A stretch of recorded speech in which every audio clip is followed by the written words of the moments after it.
आत्मनि निरते उपनिषत्सु धर्मास्ते मयि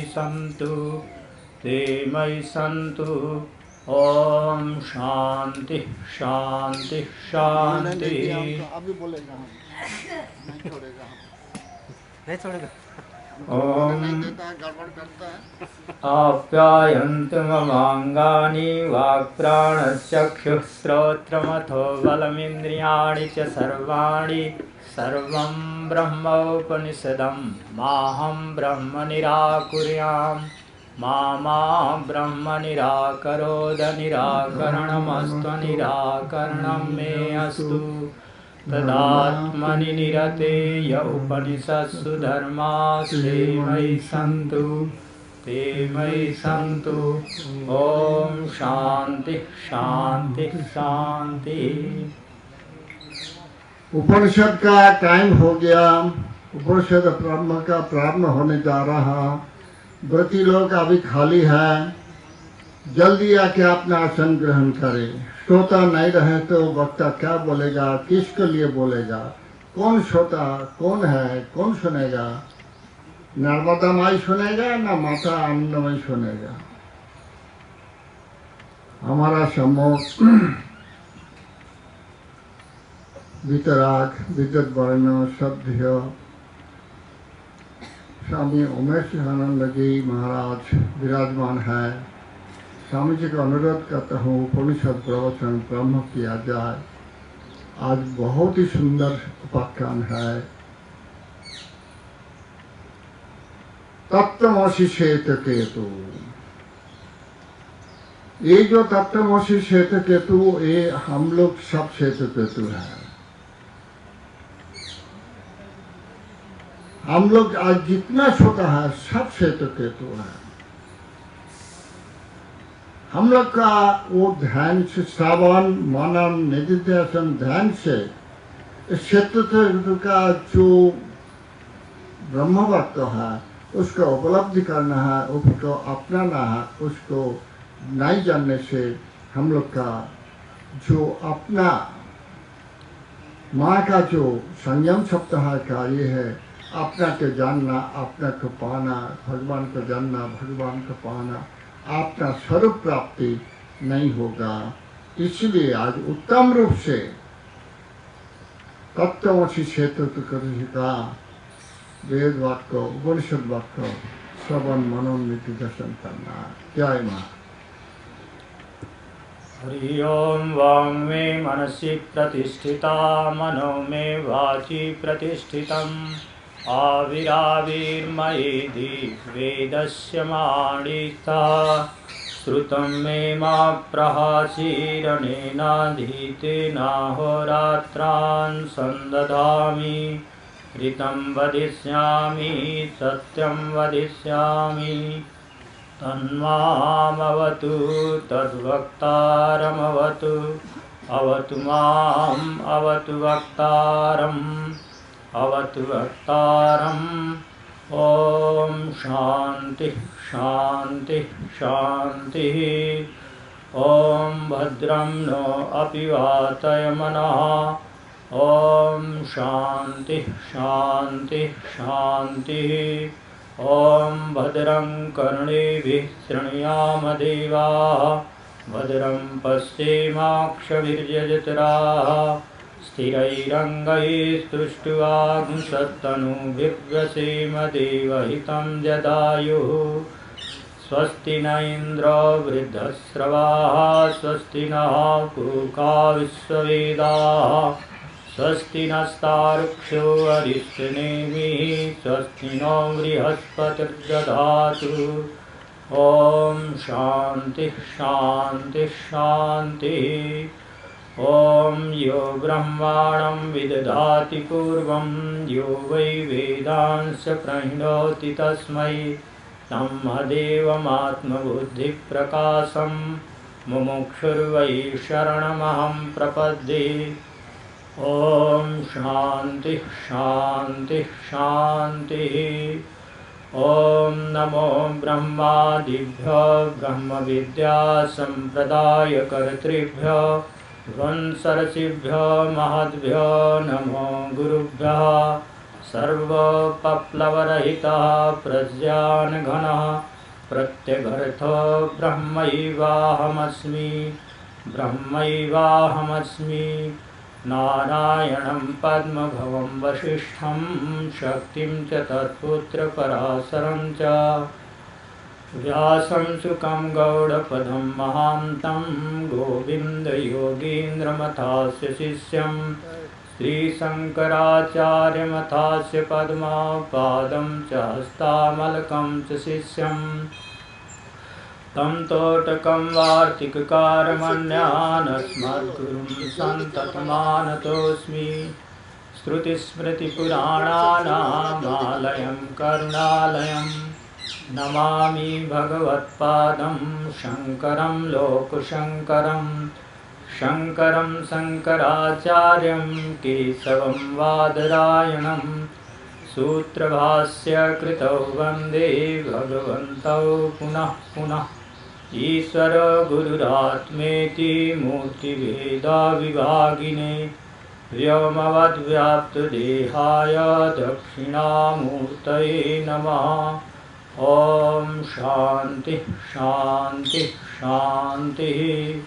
अशुभानि निराचष्टे तनोति शुभसन्ततिं स्मृतिमात्रेण यत्पुंसां ब्रह्मतन्मङ्गलं परम् अतिकल्याणरूपत्वात् नित्यकल्याणसंश्रयात् स्मर्तॄणां वरदत्वात् च ब्रह्मतन्मङ्गलं विदुः।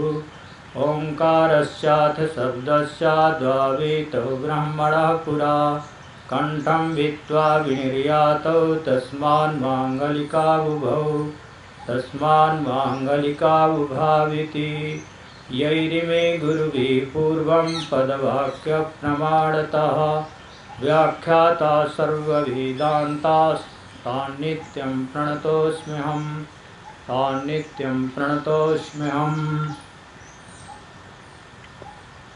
सृष्टि के कण कण में विद्यमान अचिंत्य शक्ति स्वरूपा परम पूज्य श्री श्री आनंदमयी माँ के श्री विग्रह में प्रणाम करते हुए उपस्थित सज्जन वृंद, मातृशक्ति भक्तवृंद, आप सभी बड़े सौभाग्यशाली हैं। पता नहीं कितने पूर्व जन्मों का अदृष्ट उत्पन्न हुआ है, जिसके परिणाम स्वरूप इतने पवित्र भूमि में, यज्ञ भूमि में महाराज बलि ने यज्ञ किया था। आप सभी ने श्रवण किया होगा। उस यज्ञ भूमि में आप लोग बैठ करके ऐसे वट वृक्ष के नीचे, जिसमें माँ को सिद्धों के, देवताओं के, देवर्षियों के, राजर्षियों के दर्शन हुए प्रत्यक्ष। ऐसी भूमि में बैठ करके आपको वेदांत के श्रवण का लाभ मिल रहा है।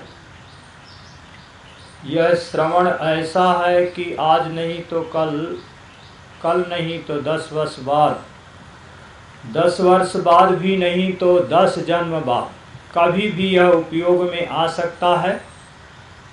आप किसी वस्तु, व्यक्ति, स्थान को आज पहचान सके हैं और आज से 10-20 वर्ष बाद जब आप वहां पहुंचेंगे तो जरूर स्मृति आपको आएगी कि हाँ, यहाँ पर हम 20 वर्ष पहले आए थे। तब तो ऐसा नहीं था, थोड़ा परिवर्तन हुआ। वह संस्कार रूप से ज्ञान पड़ा रहता है आपके संस्कारों के साथ सम्मिलित होकर के। समय आने पर वह अपना अंकुर उत्पन्न कर देता है। श्रुति कहती है, इह चेदवेदी दथ सत्यमस्ति नो चेदिहावीत महति विनष्टि भूतेषु भूतेषु विचित्य धीरा प्राप्तस्मात् लोकात् अमृता भवन्ति। श्रुति का उद्घोष है, अगर इस जीव ने इस लोक में यह शरीर रहते हुए ही अपने स्वरूप का साक्षात्कार कर लिया, यह चेद अवेदित, अगर जान लिया उसने तो सत्यम अस्ति, उसके जीवन का लक्ष्य पूरा हो गया, उसका प्रयोजन सिद्ध हो गया। और अगर नहीं जाना तो व्यर्थ ही जीवन निकल गया। प्रारब्ध के अनुसार तो बहुत सारे जीव जंतु ऐसे हैं, आप देखते हैं सर्प तो अपने लिए कभी मकान बनाता नहीं, पर रहता मकान में है। हाँ, खुले आसमान में कभी नहीं रहता, मकान में ही रहता है, पर मकान अपने लिए कभी नहीं बनाता है। जो जीव अपने लिए कोई व्यवस्था नहीं करता है, उसकी भी व्यवस्था हो रही है, कौन कर रहा है वो तो पता नहीं, पर हो तो रही है व्यवस्था। जिस प्रकार से उन जीवों के लिए भी व्यवस्था हो रही है उनके अपने अदृष्ट के प्रभाव से, उसी प्रकार से आपकी भी व्यवस्था तो हो ही रही है।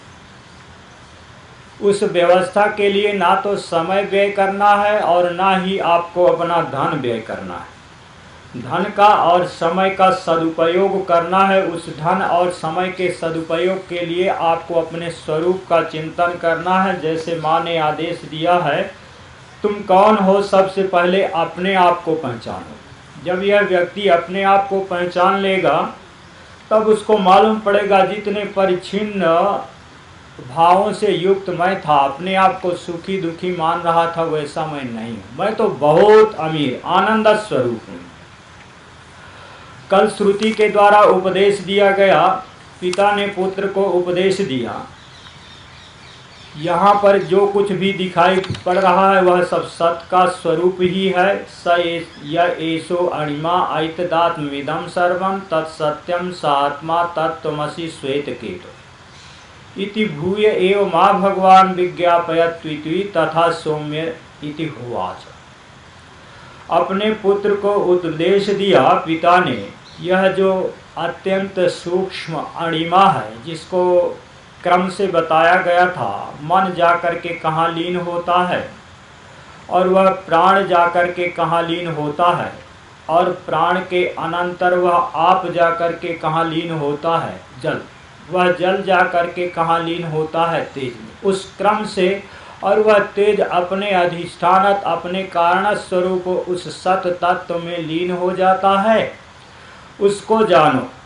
और वह ऐतदात्म्यमिदं सर्वम, उस सत्य में ही यह संपूर्ण जगत है। तत्सत्यम, वही सत्य है। स आत्मा, वही आत्मा है। तत्त्वमसि, और वही तुम हो। श्वेत केतु, वह जो सत्य है, जो आत्मा है, वही तुम, उससे भिन्न तुम नहीं। इस प्रकार से जब उपदेश दिया तब उस श्वेत केतु के हृदय में अभी ज्ञान प्रतिष्ठित नहीं हुआ। उसने निवेदन किया, पुनः आप उपदेश करें। यह जब प्रतिदिन सत्य से सम्मिलित होता है, यह सत्य में जाकर के लीन होता है, तो फिर इसको मालूम क्यों नहीं पड़ता है कि मैं सत्य ही हूँ, अपने आप को परिच्छिन्न क्यों मान करके रखता है।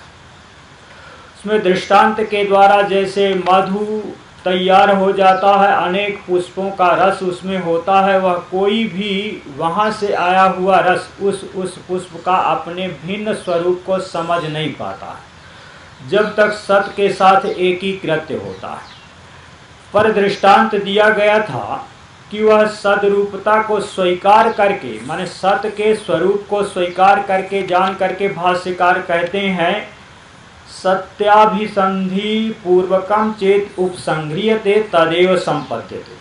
अगर सत्याभिसंधि पूर्वक ही वह उपसंहृत करता है इन कर्णों को, इंद्रियों को, मन आदि को, तो सत्य के साथ एकीभूत हो जाता है। और सत्याभिसंधि पूर्वक अगर उपसंहृत नहीं करता है, वासना शेष रह जाती है, तो फिर वासना शेष रहने के कारण से उसको फिर पुनः जन्म लेना पड़ता है। अपनी वासनाओं के अनुसार उन योनियों में जाकर के भटकना पड़ता है।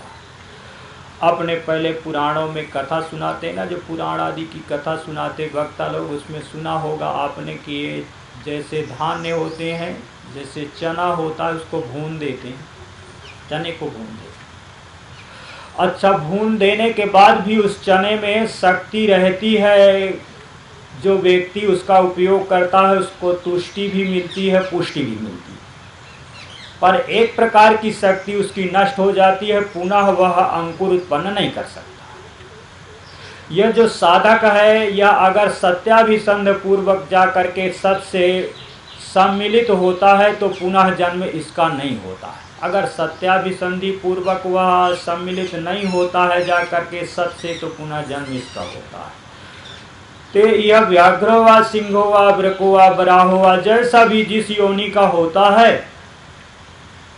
वैसा ही हो जाता है। येषु अणिमा ऐतदात्मिदं सर्वं तत्सत्यम सात्मा तत्त्वमसि श्वेत केतो। यह जो अणिमा है यही सत्य तत्व है, यही आत्मा है और वह तुम ही हो, तुमसे भिन्न और कुछ नहीं है। ऐसा अपने पुत्र को उपदेश किया। पुनः पुत्र ने कहा भगवान पुनः विज्ञापयति भूये एवं माँ भगवान विज्ञापयति। पिता से निवेदन करते हैं फिर से आप मुझे समझाएं, फिर से कोई दृष्टांत दे करके आप मुझसे समझाएं। जब यह जीव जाकर के सत के साथ एकीकार हो जाते हैं तो अपने स्वरूप को क्यों नहीं समझ पाते। पुनः दृष्टांत दिया जाता है इमा सौम्य नद्या पुरस्तात् प्राच्य स्यन्दन्ते पश्चात प्रतीच्यस्ता समुद्रा समुद्रम एव अभियन्ति स एव समुद्र एव भवति।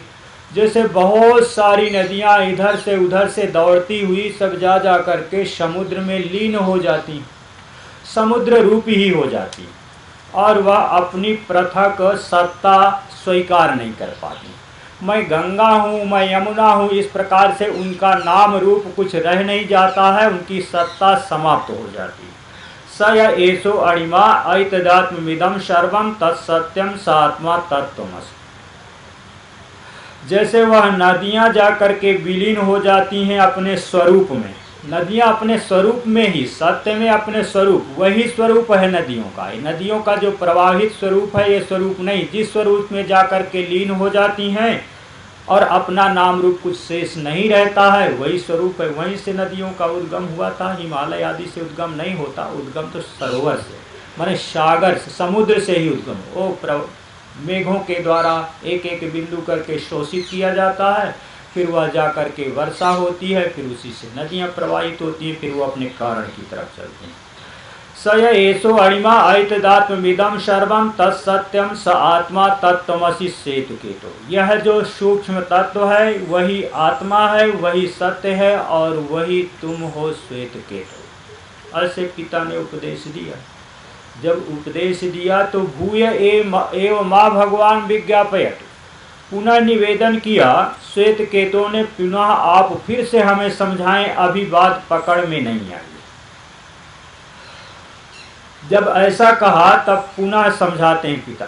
बिल्कुल थक नहीं रहे, एक बार भी उनको जरा सा भी थकान महसूस नहीं होती है, ना तो अपने आप को हार महसूस होती है कि समझ नहीं पा रहा तो छोड़ दे। फिर दृष्टांत देते हैं अस्य सौम्य महतो वृक्षस्य यो मूले अभ्यहन्यात् जीवन स्रवेत, यो मध्ये अभ्याहन्यात् जीवन स्रवेत, यो अग्रे हन्यात् जीवन स्रवेत। सामने कोई वृक्ष खड़ा होगा, जैसे हमारे सामने वृक्ष है, ऐसे उपदेश के समय पिता के सामने कोई वृक्ष होगा, उस वृक्ष को संकेत करके पिता उपदेश करते हैं। जैसे इस वृक्ष के मूल भाग में प्रहार किया जाए किसी कुल्हाड़ी आदि से, धारदार से, वहां से रसक का स्राव होगा, पर वृक्ष समाप्त नहीं होगा। किसी ऊपर भाग में, डाली में, टहनी में प्रहार किया जाए, वहां से भी रस का स्राव होगा, पर वृक्ष समाप्त नहीं होगा। अगर मध्य में प्रहार किया जाए तब भी रस स्राव होगा, वृक्ष समाप्त नहीं होगा। पर वृक्ष की अगर किसी डाली को, अगर वह वृक्ष में जो जीव है वह उसको छोड़ देता है तो वह डाली उसकी सूख जाती। देखा गया कभी कभी वृक्ष की कोई डाली सूख जाती। अगर संपूर्ण वृक्ष को वह जीव छोड़ देता है तो संपूर्ण वृक्ष सूख जाता है। उसी प्रकार से जैसे वह वृक्ष जाकर के सूख जाता है, उसी से कहते हैं जब तक इस शरीर में यह चेतन तत्व रहता है तब तक यह शरीर जीवित रहता है। यह शरीर ही मर जाता है। वह जो चेतन तत्व है, जीवात्मा जिसको आत्मा कहते हैं, वह ना मरता है और ना वृद्धावस्था उसकी होती है और ना उसको कुछ बीमारियां आती हैं। वह तो एक जैसे ही रहता है। वह तत्व कभी ये शरीर मरता है। शरीर की ही सारी जितनी क्षय क्रम से बताई गई हैं, जन्म, अस्थि, भांति, क्रिया, जो कुछ भी बताएगा शरीर। एवमेव खलु सौम्य विद्धि इति होवाच जीवापेतम वाव किल इदम म्रियते न जीवो म्रियते। वह जीव से रहित हो जाने पर यह शरीर मृत्यु को प्राप्त होता है, जीव मृत्यु को प्राप्त नहीं होता। स एषो अणिमा ऐतदात्मविदं सर्वं तत्सत्यं स आत्मा तत्त्वमसि सेतु। यह जो सूक्ष्म तत्व है यही आत्मा है, यही सत्य है, और वह तुम ही हो, तुमसे भिन्न और कुछ नहीं। जब ऐसा उपदेश किया तब पुनः भूय एव मां भगवान विज्ञापयत, आप पुनः दृष्टांत के द्वारा मुझे बताएं, अभी समझ में नहीं आया। ऐसे बार बार कहते हैं, नाम रूप को छोड़कर जब सत तत्व ही है तो उस सत तत्व की उपलब्धि प्राप्ति क्यों नहीं होती है? उपलब्धि प्राप्ति तो होना चाहिए ना। उसके लिए दृष्टांत देते हैं, फिर पिता पुत्र के लिए निग्रोध फलमत आहारे इति इदं भगव इति भिन्नीति भिन्नं भगव इति किमत्र पश्यसि इति अण्व्य इव इमाः धानाः भगव इति आशामंगैकां भिन्नीति भिन्ना भगव इति किमत्र पश्यसि न किंचन भगव इति। सामने कोई वृक्ष था, जैसे हमारे सामने ये पीछे वृक्ष है, ऐसे इसी को निग्रोध बोलते हैं। ये जो पीछे वृक्ष है ना, इसी को निग्रोध बोलते हैं। निग्रोध का वृक्ष था, उसमें फल भी थे, इसमें फल भी छोटे छोटे आते हैं। पिता ने आदेश दिया, इस वृक्ष के फल को ले आओ। पुत्र ले आया, इसको तोड़ दो, तोड़ दिया। इसमें क्या देख रहे हो? छोटे छोटे इसमें बीज हैं, छोटे छोटे बीज होते हैं। अच्छा, इस बीज को भी तोड़ दो। बीज को तोड़ दिया। इसमें क्या देख रहे हो? कुछ नहीं दिखाई पड़ रहा। और अच्छी प्रकार से देखो। अच्छी प्रकार से देख लिया, पर उस बीज में जरा सा छोटा सा बीज होता के क्या दिखेगा? ये जो बट वृक्ष है इसमें फल होता है, बीज भी होता है। माने इतना सा फल होगा, उसके अंदर बहुत सारे बीज होंगे, कोई सरसों के राई के दाने के बराबर होते हैं। अब उस बीज में प्रयास तो किया बहुत देखने का, पर कुछ दिखा नहीं। पिताजी इसमें तो कुछ भी नहीं दिख रहा। बोले, जिस बीज में कुछ भी नहीं दिख रहा है उस बीज में इतना बड़ा वृक्ष तैयार हो जाता है। अगर आपको देखना हो तो वो देव बीज देखना, इतना बड़ा वृक्ष तैयार हो जाए। ये भी चमत्कारिक वृक्ष है। कहीं कहीं तो जा करके किसी दीवार में हो जाता, मकान की दीवार में, नहीं तोड़ो तो दीवार को तोड़ देगा, पता नहीं कहाँ से आ जाता, बिल्कुल जरा सा बीज होता है। स एसो अणिमा, जैसे इस निग्रोध फल में आपको कुछ भी नहीं दिखाई देता है, ऐसे ही वह सत्य स्वरूप सया एसो अणिमा ऐतदात्मविदं सर्वं तत्सत्यं स आत्मा तत्त्वमसि श्वेत केतो। उसी प्रकार से जैसे यह सूक्ष्म आपका बीज है निग्रोध का, इस निग्रोध के बीज में इतना बड़ा भारी विशाल वृक्ष है इसके अंदर, पर दिखाई तो नहीं पड़ रहा। उसी प्रकार से उस सत्य तत्व में यह सब कुछ विद्यमान है और दिखाई नहीं पड़ रहा है। इतना समझाने के अनंतर भी पुत्र कहता है, भूय एव मां भगवान विज्ञापयतु, आप पुनः मुझे उपदेश करें, दृष्टांत के द्वारा बताएं। वह प्राप्त होने, बीज तो फिर भी प्राप्त हुआ, बीज के अंदर नहीं कुछ दिखाई पड़ा, पर बीज तो प्राप्त हुआ। वह आत्मा जो है, वह जो परमात्मा है, वह तो उपलब्ध नहीं होता, वो तो प्राप्त नहीं किया जाता। बीज तो प्राप्त हुआ, उसके लिए आप पुनः दृष्टांत द्वारा समझाएं। फिर से दृष्टांत दे रहे हैं, बहुत सारे दृष्टांत। वेदांत कोई ऐसा नहीं कि केवल बोल बस दें, बिल्कुल बुद्धि में पकड़ में आ जाए, व्यवहारिक दृष्टांतों के द्वारा उपदेश कर रहे हैं। लवणम एतद उदके अवधायाथ मां प्रातरुपसीदथा इति सह तथा चकार तम होवाच यद्दोषा लवणम उदके अवाधा अंगतद आहरति तद्धावमृष्य न विवेद। पहले ये जो नमक होता ना, डले वाला नमक आता था, इतना मोटा मोटा डला होता था, फिर उसको कूट कूट करके छोटा बनाते। कोई जलपात्र रखा था, लोटा होगा, पिता ने आदेश दिया, ये नमक का बड़ा डला उठाओ, इस जलपात्र में डाल दो। उठा करके डाल दिया। बोले, इसके अपने साथ ले जाओ, अपने पास रखना, कल हमारे यहाँ लेके आना साथ में। ले गए, अगले दिन फिर साथ में लेकर के आया। अच्छा, वो जो कल हमने नमक का बड़ा ढेला इस पात्र में, लोटे में डलवाया था जल में, उसको निकाल के दो। पिता का आदेश हुआ, पुत्र ने उसके अंदर हाथ डाला, खोज खोज कर देखा, कहीं नमक तो मिला नहीं। पिताजी, नमक नहीं मिल रहा, आपसे भूल हो गई डालने में, ठीक से डाला नहीं होगा इसके अंदर। बोले भूल तो नहीं हुई, हमने बिल्कुल स्पष्ट ठीक से डाला। तो कोई उठा लिया होगा? नहीं, कोई नहीं था कुटिया में, हमारे अतिरिक्त तो कोई व्यक्ति था नहीं। तो कहाँ गया? खूब अच्छी तरह खोजो इसको। खोज लिया पिताजी, नहीं मिल रहा। अच्छा, तो क्या हो गया, कहाँ गायब? अच्छा, इसके जल को थोड़ा टेस्ट ले, आप स्वाद ले, कहीं इस जल के साथ तो नहीं है नमक। ऊपर से उसका स्वाद लिया, नमकीन मालूम पड़ रहा है पिताजी। नीचे से स्वाद लिया, नमकीन मालूम पड़ रहा है।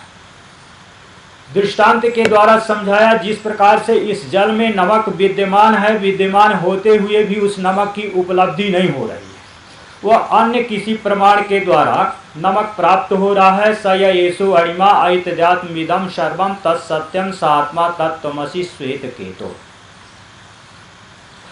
श्वेत केतो, जिस प्रकार से वह नमक उपलब्ध तो नहीं हो रहा है, नेत्रों का विषय नहीं बन रहा है, चक्षु से आप उसको देख नहीं पा रहे हैं, फिर भी अन्य प्रमाण के द्वारा प्रमाणित हो रहा है कि इसमें नमक सम्मिलित है, रसनेन्द्रिय के द्वारा।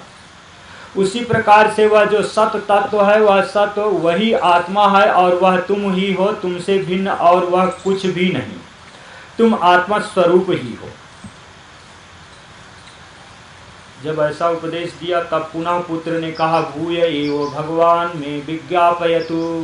पिताजी आप पुनः मुझे समझाएं, अभी पकड़ में बात नहीं आई है। मालूम तो पड़ना चाहिए उसको, कम से कम जितना अनुभव आपने बताया, नहीं चक्षु इंद्रिय से प्राप्त हुआ वह लवण नमक, तो अन्य प्रमाण से रसनेन्द्रिय से तो उपलब्ध हुआ, ऐसे आत्मा की भी उपलब्धि प्राप्ति तो होना चाहिए। कोई न कोई दृष्टांत बताओ आप, वह कैसे प्राप्त होगा आत्मा? वो बहुत अच्छा दृष्टांत दिया जा रहा है, बहुत अच्छा दृष्टांत, इतना बढ़िया दृष्टांत है, हर किसी के जीवन के लिए उपयोगी है। ये चिंतन का, ये वेदांत है ना, वेदांत चिंतन का विषय है, ये बुद्धि का विषय है। बुद्धि पूर्वक, विचार पूर्वक, विवेक पूर्वक चिंतन करेंगे तब वेदांत में प्रवेश होगा। और चिंतन करने से भी, जैसे मनोरथ करते हैं ना लोग, मनोरथ, मन से कोई संकल्प करते हैं, कोई योजना बनाते हैं, उसको मनोरथ कहते हैं। कोई बैठे बैठे एकांत में अपने कमरे में बैठे हुए हैं, योजना बना रहे हैं, भाई यहाँ पर ये बिल्डिंग बनाना है, इतने कमरे बनाएंगे, इस दिशा में उनके बाथरूम होंगे, और वास्तु के अनुसार रसोई तो इस दिशा में होना चाहिए, यहाँ पर बरामदा रखेंगे, उसमें पूरा कांच लगा देंगे, प्रकाश अंदर तक पहुँचना चाहिए। रोशनदान भी रखेंगे, क्योंकि एसी लगाएंगे ना, तो उसके लिए थोड़ा रोशनदान भी चाहिए, उसमें एडजस्ट भी लगाएंगे। सारी योजना जो तैयार करते हैं, अभी बना नहीं है, बनाने की योजना है, पता नहीं प्लाट भी खरीदे हैं कि नहीं, वो क्या है? मनोरथ। मन से कोई योजना जो तैयार करते रहे तो खूब खुश होते रहे, हाँ इतना बढ़िया मकान बनाए। हो सकता है कि मकान बनाते बनाते रहे कि ना रहे, कोई पता तो नहीं,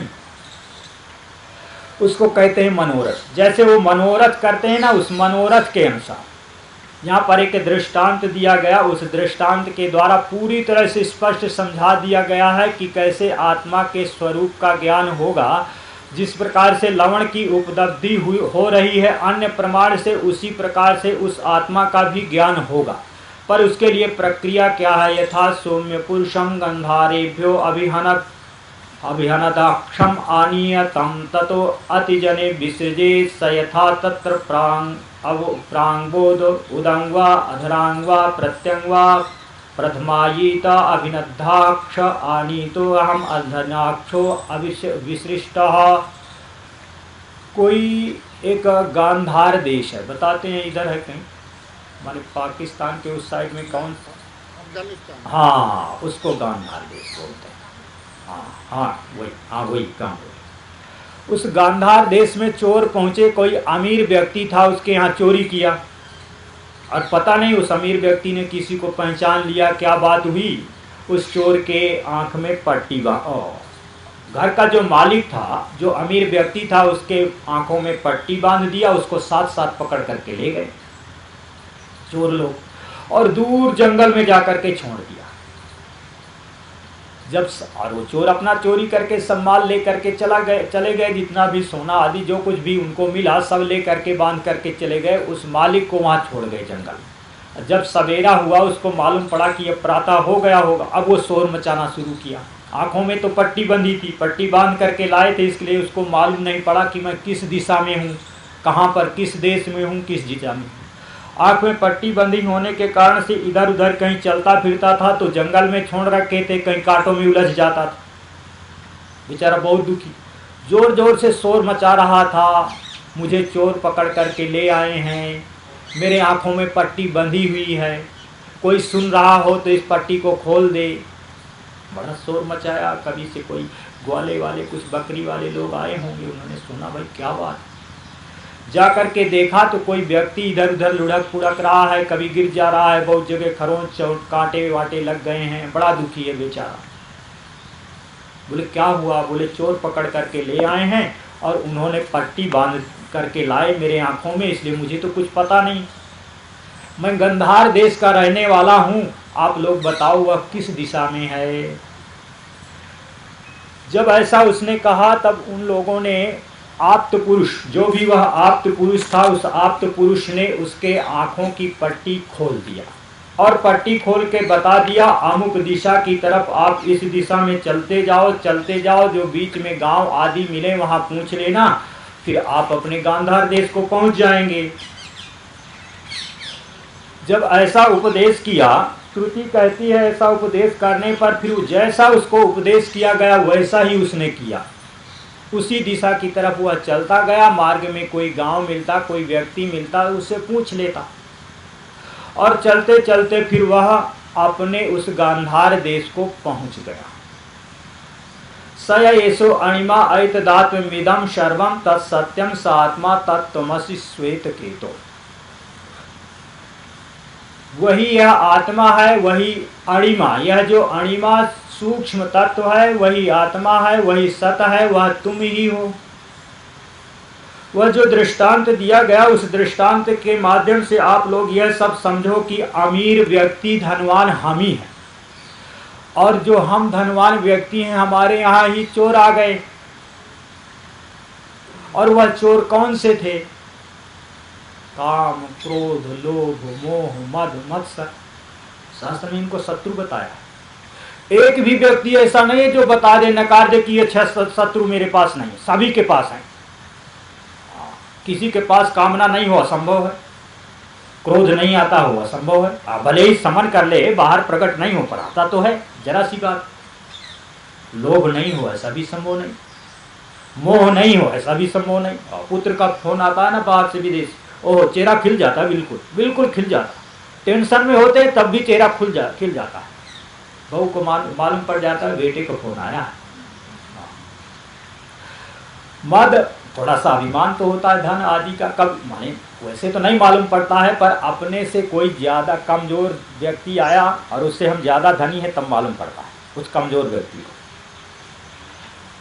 मद मत्सर भी होता है। ये 6 शत्रु हर किसी के पास है, और यह 6 शत्रु फिर वह जो कपड़े की पट्टी बांध देते हैं ना, आंखों में दिखाई नहीं पड़ता है, वो होती है वासना। ये 6 शत्रु हैं, वासना रूपी पट्टी बांध देते हैं आंखों में, फिर दिखाई नहीं पड़ता है सारा। फिर ये इस जंगल में भटकता रहता है, रोता रहता है, इधर उधर लुढ़कता रहता है, शोर मचाता रहता है। कभी कोई ज्ञानी पुरुष, महात्मा, गुरु प्राप्त हो जाता है, वह मार्ग बताता है, पर वासनाएं इतनी तीव्र होती हैं कि मार्ग का पता लग जाने पर भी, श्रुति ने कहा आचार्यवान पुरुषो वेद, यहाँ पर इस मंत्र में आया, जो मंत्र अभी उच्चारण किया गया था ना, उसमें आया आचार्यवान पुरुषो वेद। उस पुरुष को, जो गांधार देश का पुरुष था, धनी पुरुष था, उसको कोई आचार्य मिल गया, उसने बता दिया इस दिशा में तुम्हारा नगर है, इस दिशा में तुम चले जाओ। उसने क्या किया? आचार्य के बताए हुए मार्ग का अनुगमन किया। जिस दिशा में जाने के लिए आचार्य ने कहा उस दिशा में चल पड़ा, और जैसा जैसा उपाय बताया था उसी उपाय के चलते चलते अपने नगर में पहुंच गया। पर ये जो साधक वर्तमान में है, ये शत्रुओं को जानते हुए भी, और कौन सी पट्टी बंधी हुई है उस पट्टी के बंधे हुए भी, उस पट्टी का भी जानते हुए भी, कोई आप्त पुरुष गुरु आदि मिल जाने पर भी, मार्ग पता लग जाने पर भी उधर नहीं जाते हैं, क्योंकि वह जो वासना की पट्टी हुई है ना, उस वासना की पट्टी को एक बार कभी खोलते हैं फिर बंद कर लेते हैं। नहीं नहीं, इसको बांध करके रखना ही ठीक है। स एषो अणिमा ऐतदात्मिदं सर्वं तत्सत्यम सात्मा तत्त्वमसि श्वेतकेतो। यह जो सूक्ष्म तत्व है वही सत है, वही तत्व है और वही तुम हो श्वेतकेतो, उससे भिन्न और कुछ नहीं है। इतना उपदेश करने के अनंतर भी श्वेतकेतो कहता है भूय एव मां भगवान विज्ञापयत। पिताजी आप कृपा करके मुझे फिर और दृष्टांत के द्वारा समझाएं। जिस प्रकार से वह क्रम से चलते चलते आप्त पुरुष के वाक्य को मान करके वही क्रम से चला और अपने नगर में पहुंच गया, वह क्रम क्या है दृष्टांत के द्वारा आप बताओ, वह क्रम क्या है।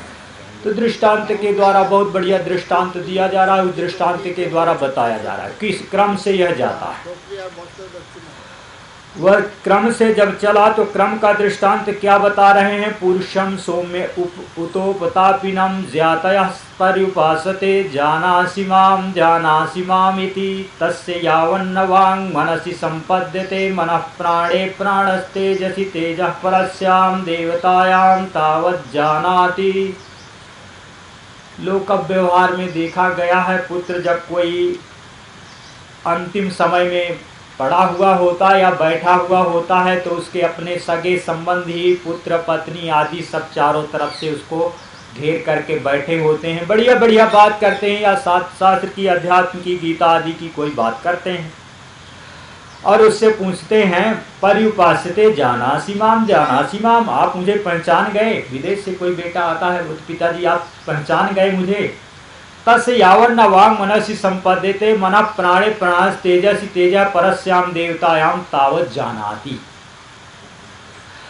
जब तक उसका मन जाकर के प्राण में लीन नहीं होता है तब तक वह जानता है। एक क्रम से वांग मनसि संपद्यते, यह जो वाणी है ये जाकर के मन में लीन हो जाती, मनः प्राणे, और मन जाकर के प्राण में लीन हो जाता है, प्राण जाकर के तेज में लीन हो जाता है और तेजः परस्याम देवतायाम, तेज अपने अधिष्ठान, जैसे उत्पत्ति का क्रम यहाँ पर बताया गया वह अपने अधिष्ठान में लीन हो जाता है। जब तक बोलता है तब तक वाणी से बोल करके बता देता है और जब तक नहीं, जब बोलना बंद हो जाता है तो मालूम पड़ता है कि अब वह जो वाक है वाणी है जाकर के प्राण में लीन हो गई। वैराग्य के लिए ये सब कथाएं बताई गई, सारे दृष्टांत वैराग्य के लिए बताए गए। सबकी यही स्थिति होती, सबकी यही स्थिति होती, हर जीव की ऐसी ही स्थिति होने वाली। फिर बोलना बंद कर देता है पर वह पहचान लेता है, नेत्र आदि के द्वारा देखने पर चेहरे से मालूम पड़ता हाँ पहचान लिया। पहचान लेने का मतलब क्या है कि अभी प्राण में है। कुछ देर के बाद क्या होता है, वो पहचानना भी बंद हो जाता है। फिर पहचानना जब बंद हो जाता है तब क्या कहते हैं, वो प्राण जाकर के तेजसी लीयते, तेज में लीन हो जाता है। फिर लोग ऐसे स्पर्श करके देखते हैं, बोले कि अभी शरीर गर्म है, माने अभी मृत्यु नहीं हुई। अब दृष्टांत तो दिया गया, ओहो बोले कि पैर तो ठंडे हो गए, तो जाने वाले। तेजस परस्याम देवतायाम, वह तेज जाके पर देवता में अपने अधिष्ठान में सत तत्व में लीन हो जाता है। सयेषो अणिमा ऐतदात्मिदं सर्वं तत्सत्यम सात्मा तत्त्वमसि श्वेतकेतो। यह जो सूक्ष्म तत्व है यही सत्य है, यही आत्मा है और वह तुम ही हो श्वेतकेतो, उससे भिन्न और दूसरा कुछ नहीं हो सकता। पर फिर भी इतने में विश्वास नहीं हुआ, बोले भूय एव मां भगवान विज्ञापयतु। पिताजी आप पुनः मुझे दृष्टांत के द्वारा समझाएं। जब सब अब ऐसा दृष्टांत दे दिया ना पिताजी ने, तो पुत्र को कुछ सामग्री मिल गई। बोले कि यह स्थिति तो सबको होती है, जन्म होना है, पुनः जन्म जिसका होना है उसकी भी, पुनः जन्म नहीं होना है उसकी भी, जितने भी जीव हैं सबकी इसी क्रम से मृत्यु होती। मृत्यु का क्रम तो यही है। मृत्यु के क्रम में तो कोई अंतर है नहीं, पहले बोलना बंद हो जाता है, फिर देखना भी बंद हो जाता है, फिर उसके बाद केवल प्राण ही रह जाता है। प्राण के अनंतर फिर देखते हैं उष्णता ही शेष है, फिर उष्णता भी खत्म हो जाती है। जब सबके सब जाकर के सत में ही संपद्यते माने लीन हो जाते हैं, तो कुछ उस सत में लीन होने के अंतर पुनर्जन्म को प्राप्त होते हैं और कुछ पुनर्जन्म को नहीं प्राप्त होते हैं। ऐसा क्यों?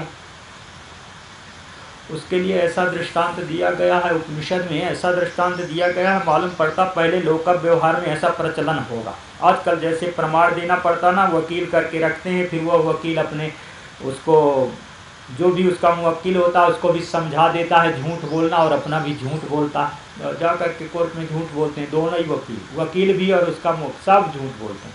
और जितने जा करके गवाही देने वाले होते हैं ना, उनको भी झूठा सिखा दिया जाता है, वो भी जा करके। एक महात्मा हमारे अभी चातुर्मास में गए थे पुष्कर में, एक बड़े अच्छे पढ़े लिखे, बहुत पढ़े लिखे महात्मा, उनके पड़ोस में जो दूसरे महात्मा महंत तो किसी केस में फंस गए। अब उनकी तरफ से कोई गवाही नहीं दे, सब जब कहे कि भाई हमारी तरफ से कोई गवाही दे, झूठी गवाही देना था। और जो ज़्यादा पढ़े लिखे महात्मा थे ना, उनके पास आए, कहा हाँ ठीक है हम दे देंगे गवाही। तो बोले कि बोलना तो पड़ेगा सारा का सारा झूठ। तो बोले झूठ बोलने में क्या, हमने तो झूठ बोला है, पढ़ा है, पढ़ाया है, हम तो बोल देंगे। अच्छे पढ़े लिखे, बड़ा खुश हुए, हाँ भाई ठीक है। उन्होंने गवाही में नाम उनका दे दिया। अब जब जा करके गवाही देना था, कोर्ट में पहुँचे, सीधा जब कोर्ट में पहुँचे, जज ने पूछा आप इनको कितने समय से जानते हैं? बोले 35 वर्ष से। 35 वर्ष, सीधा। सब लोग हैरान हो गए, और 35 वर्ष पहले तो महात्मा भी नहीं बने थे। तो दूसरा पक्ष का जो वकील था उसने कहा कि 35 वर्ष पहले आप तो महात्मा भी नहीं बने होंगे, उस समय कैसे इनको जानते हैं? बोले कि नहीं, इनके गुरुजी जब थे तब हम अपने माता पिता के साथ इनके यहाँ आते थे, तब छोटे थे। बोले अच्छी बात है। 1 2 4 और भी बातें पूछा, बहुत बुद्धिमान महात्मा, फटाफट बता दी। ये इनकी इधर की दीवार को, तो मकान को, आश्रम की दीवार को लेकर के झगड़ा हुआ, इधर की दीवार कब बनी हुई है, फटाफट सन बता दिया, फटाफट तारीख सन सब। अब कोई तारीख सन थोड़े लिख करके रखता। जज को भी बड़ा आश्चर्य हुआ, कमाल हो गया। बोले, फिर प्रश्न किया दूसरे वकील ने, आपको इतना कैसे मालूम है? माने इतनी बड़ी पुरानी बात आपको याद कैसे है? बोले हमें तो 1 महीने पहले का भी याद रहता है। बोले हमें तो कल का भी याद नहीं कि हमने कल क्या भोजन किया। बोले आप पूछो, हम 1 महीने पहले का बता देंगे। उन्होंने पूछना शुरू किया। बोले कल आपने क्या भोजन किया था? मूंग की दाल और रोटी। 1 हफ्ते पहले क्या भोजन किया था? मूंग की दाल और रोटी। 1 महीने पहले क्या भोजन किया था? मूंग की दाल और रोटी। सारे के सारे जितने थे जज सब हंस गए। बोले बड़ा कमाल कलाया भाई, और सारी बात झूठी, और जीत गया महात्मा। सारी झूठी थी पर जीत गया। तो जैसे पुराने में पहले प्रमाण दिए जाते थे, उसका प्रमाण यहाँ पर दे रहे हैं। पुरुषम सौम्य उत हस्तग्रहीतम आनयंती अपहार शीत स्तेयम अकार शीत परशुम अस्मयी तपत इति। कोई चोर को पकड़ करके राजा के यहाँ लाया गया, और जब राजा के यहाँ ला करके खड़ा किया गया, तो अब यह चोर है कि नहीं ये पता कैसे लगे? उसको पता लगाने के लिए उससे, चोर से तो कोई कहेगा नहीं, चोर तो बोलेगा नहीं हाँ मैंने ही चोरी किया, मैं चोर हूँ। फिर क्या प्रमाण दिया जाए? कोई लोहे का परशु होता था, उसको गर्म किया गया और पूरा गर्म हो गया, लाल रंग का हो गया, फिर उसके हाथ में पकड़ा दे। अगर वह सत्य बोल रहा है, उसने चोरी नहीं किया है, तो उसका हाथ नहीं जलता। अगर असत्य भाषण कर रहा है, चोरी किया है और बोल रहा है कि मैंने चोरी नहीं किया है, तो हाथ जल जाता था। जैसे वहां पर ऐसे होता है, उसी प्रकार से यदि तस्य अकर्ता भवति तत एव सत्यम आत्मानं कुरुते स सत्याभिसंधः सत्येन आत्मानं अंतर्धाय परशुम तत्तम प्रतिगृह्णाति स न दह्यते अथमुच्यते। श्रुति कहती है अगर वह सत्य भाषण कर रहा है, तो अपने सत्य के बल से वह तप्त परशु उसके हाथ को जला नहीं पाता है, और वह प्रमाणित कर देता है राजसभा में कि मैं चोर नहीं हूं। अगर असत्य भाषण करता है तो उसका हाथ जल जाता है, और उसको फिर राजा की सजा भोगना पड़ता, जो भी दंड दिया जाता है दंड का भागी होता है। जैसे वहां पर होता है सयथा तत्र न अदाह्येत ऐतदात्मिदं शर्मं तत्सत्यं सात्मा तत्त्वमसि श्वेतकेतो इति तद्हास्य विजज्यावीति विजज्यावीति। जैसे वह सत्याभिसंधि इस लोक व्यवहार में होती है वैसे वहाँ पर भी होती, यमराज के यहाँ भी होती है, वहाँ भी सब पूरा।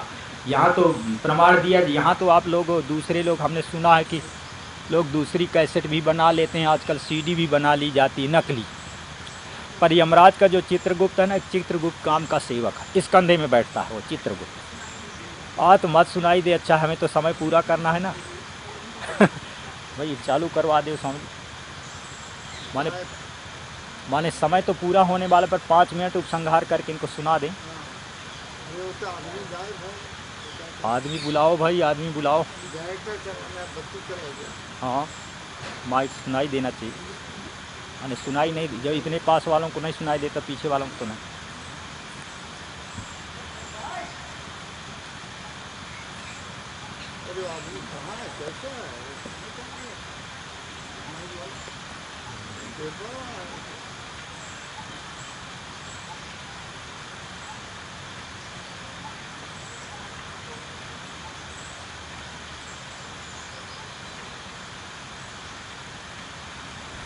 पिता ने अपने पुत्र को समझाया जिस प्रकार से लोक व्यवहार में वह तप्त परशु सत्याभिसन, यानी जिसने सत्य भाषण किया है उसको नहीं जलाता है, अग्नि भी उसको जला नहीं पाती सत्य भाषण करने वाले को।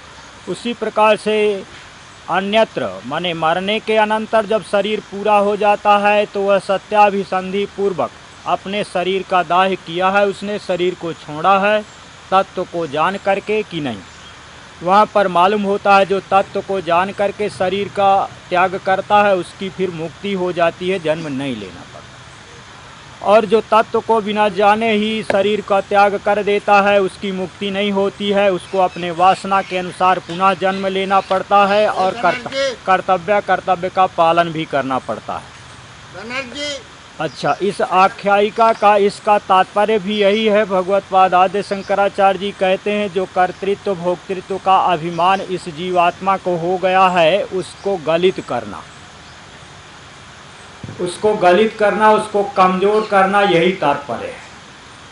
अंतिम में आपने सबने क्या सुना कथानक में, सत्य का अभिसंधि, माने सत्य की पहचान किससे की जाती है, तप्त परशु, तप्त लोह पिंड उसके हाथ में दे दिया जाता है, अगर वह नहीं जलता है तो सत्य भाषण करना है। और प्रारंभ में क्या किया गया था, उपक्रम में जब प्रारंभ हुआ था तत्त्वमसि वाक्य का, तब पिता ने क्या उपदेश दिया था अपने पुत्र के लिए, 15 दिन भोजन मत करो, केवल जल पी करके रहो।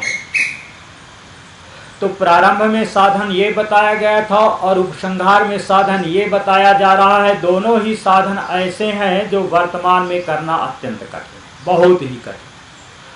और यह वेदांत भी ऐसा ही है, वेदांत का प्रस्थान भी ऐसा है। इसके अतिरिक्त जो भक्ति प्रस्थान वाले लोग हों वो भी आनंद से ही रहें, वो कोई वेदांतियों से कमजोर नहीं है, बल्कि अगर भक्ति प्रस्थान को लेकर के बोला होता तो वेदांतियों को मालूम पड़ता कि हमारी क्या स्थिति। भक्ति प्रस्थान तो ऐसा है कि आप कुछ करो मत करो, केवल एक बार भगवान का स्मरण करते रहना है। अर्जुन के लिए तो भगवान ने उपदेश दिया ना, मन मना भव मत भक्तो मध्याधि माम नमस्कुरु, अर्जुन के लिए उपदेश दिया भगवान ने गीता में, सबको मालूम हो। पर गोपियों के लिए, यशोदा मैया के लिए कभी नहीं उपदेश दिया, मन मना भव मत भक्तो, मेरे मन वाले हो जाओ, मेरे भक्त हो जाओ। बल्कि जब उनकी बात आई तब तो उद्धव जी को जब भेजना था तब भगवान ने कहा, उद्धव जी ने कहा कि भाई आप इतने पढ़े लिखे, इतने बड़े विद्वान, गुरुकुल से पढ़ करके आए और अब उन गोपियों की याद कर करके आप रोते हैं तो बड़ी बुरी बात है, कोई देखेगा तो क्या बात करते। क्या करते तो महल में ऊपर चले जाते, और जब भगवान जा कर के ऊपर घूमते, चंद्र के दर्शन होते, तब उनको गोपियों की याद आ जाती और रोने लग जाते। उद्धव जी परेशान, क्या हुआ। तब भगवान ने कहा था, मन मनस्का मदगत प्राणा मदर्थे चक्त जीविता, वो तो मेरे मन वाली, उनके प्राण तो केवल मेरे लिए, मदर्थे त्यक्त जीविता, वो केवल जी रही है मुझे, मेरे लिए। वो क्या थी, भक्त, माने भक्त के लिए भगवान स्मरण कर रहे हैं। और अर्जुन भी तो भक्त था, कोई ऐसा कमजोर भक्त नहीं था। पर भक्त की श्रेणी होती है। अच्छा, और अर्जुन के लिए क्या कहा भगवान को जब अपने स्वरूप का दर्शन कराना था ना, तो दिव्यम ददामि ते चक्षु पश्य में योग महेश्वरम। हमारी मर्जी है, हम कुछ बोल देते हैं, कभी वेदांतियों को बढ़ा देते, कभी भक्ति वालों को, मर्जी है हमारी। तो अर्जुन तो ज्ञानी है, जिज्ञासु है। अर्जुन के लिए तो कहा कि आपको दिव्य चक्षु देता हूं, आप मेरे स्वरूप का दर्शन करो। क्षेत्र क्षेत्र जयो रेव अंतरम ज्ञान चक्षुषा। ज्ञान चक्षु स्वामी जी सुना रहे थे ना, दिव्य चक्षु, ज्ञान चक्षु, और ये चक्षु जो आपके हमारे पास है। पर जब यशोदा मैया को दर्शन कराया तब तो भगवान ने नहीं कहा कि आपको ज्ञान चक्षु दे रहा हूं कि दिव्यम ददामि ते चक्षु पश्य में योग महेश्वरम। हाँ, यशोदा मैया को दर्शन कराया था, आप लोगों ने कथा सुना होगा ना। जैसे अर्जुन को दर्शन कराया ना, ऐसे ही दर्शन कराया, पर दिव्य चक्षु की जरूरत ही नहीं।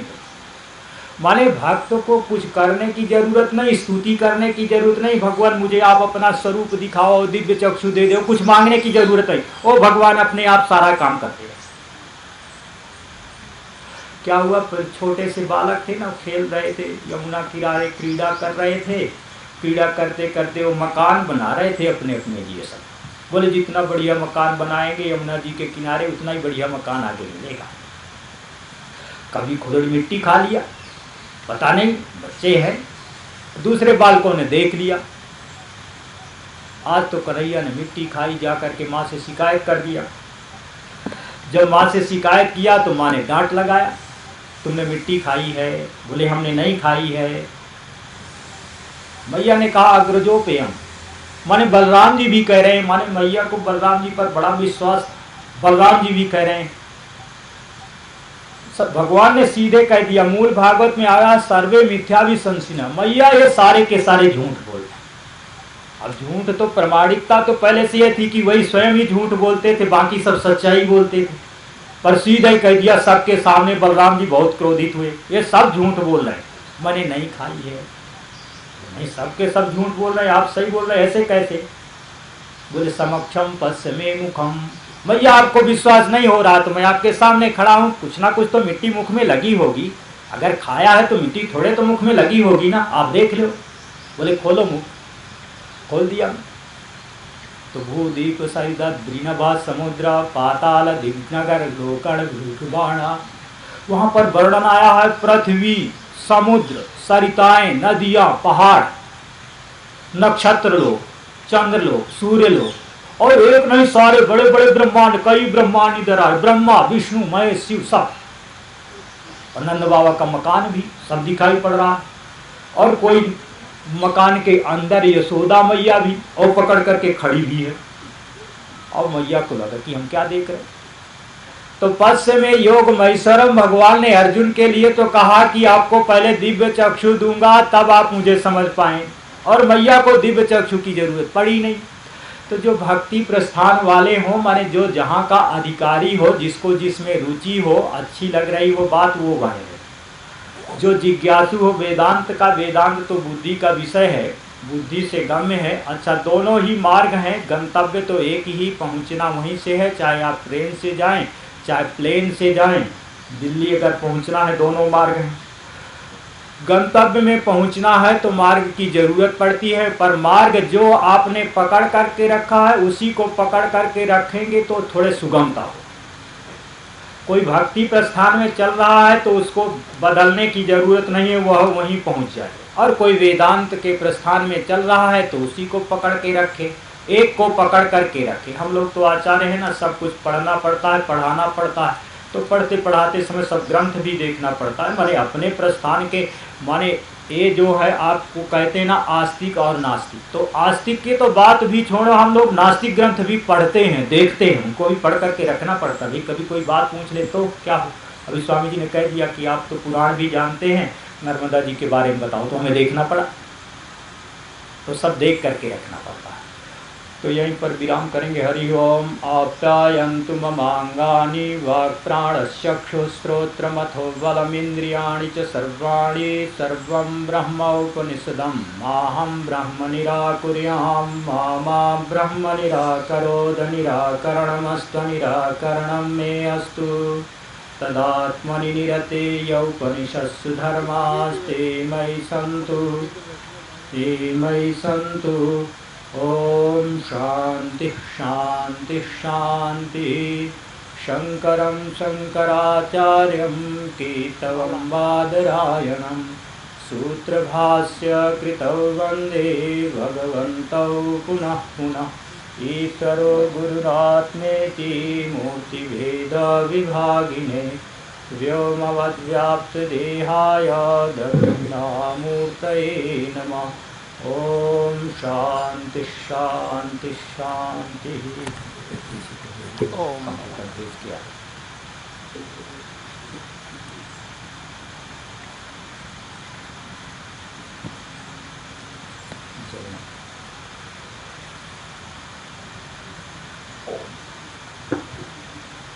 जय मां। आज 7 दिन हम लोग का बहुत उत्तम सौभाग्य है माँ का कृपा से उपनिषद का जो ब्रह्मवक्त है ब्रह्मविद्या है उसका श्रवण किया, मनन किया, निधिध्यासन किया, ध्यान किया।